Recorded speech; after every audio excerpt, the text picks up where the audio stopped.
I was once told that walking through a doorway could cause someone to forget even the most precious memories they had. Memories of good, memories of bad, memories of love and of loss, all tucked away neatly, stored like the worn-out blankets that were kept to dress the rainy days and bad habits that happen from time to time. Or what it felt like to rest your head on a friend's shoulder that still carries with it the creases from where you last placed your heart. Just like that. Gone within a single step. That somehow 3 beams and an imaginary line drawn across some old aching floorboards were all that stood between you and the infinite silence of the very things that once colored your mind with sound. It's funny. You can make yourself believe almost anything if you think about it for long enough. Was that you? Was that you?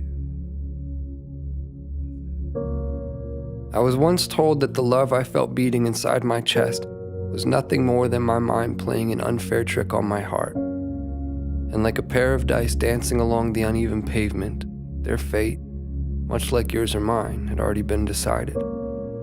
That even the cracks that drew their faults between 2 opposing sides could not escape a fate that was always destined to be sealed.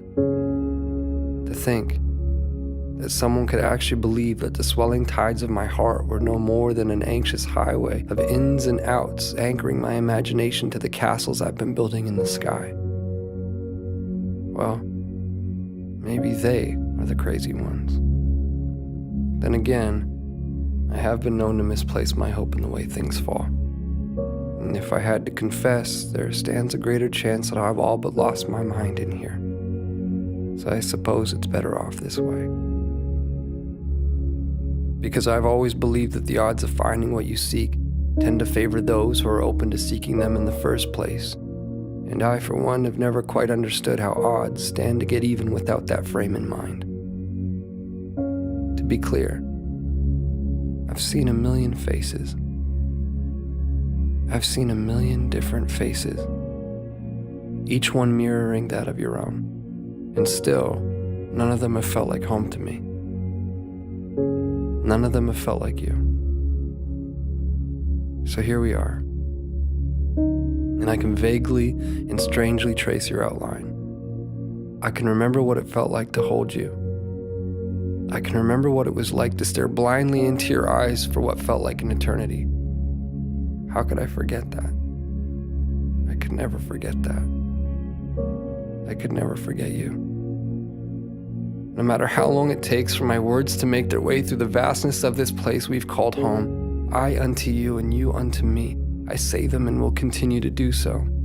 Day after day, night after night, never knowing if you'll actually hear them. There's no place for time here. Just overlapping moments where I thought I'd found you, where I thought I heard the sound of your breath, where I felt your heart as it waited patiently for mine, retracing the steps that we left in the life before last, before our eyes closed, before the great divide, before a doorway stood between you and me. As it stands, I found myself in that doorway again, with both feet in and your heart on my sleeve, but I can't bring myself to walk through this time. Not yet, at least. Not until I take one last look and see that it was you. That it was always you. Our hearts strewn across those old fragile floorboards. The silhouettes of each and every one of our memories playing out like a story that we both know we've seen before. I remember now. This was where I first found you.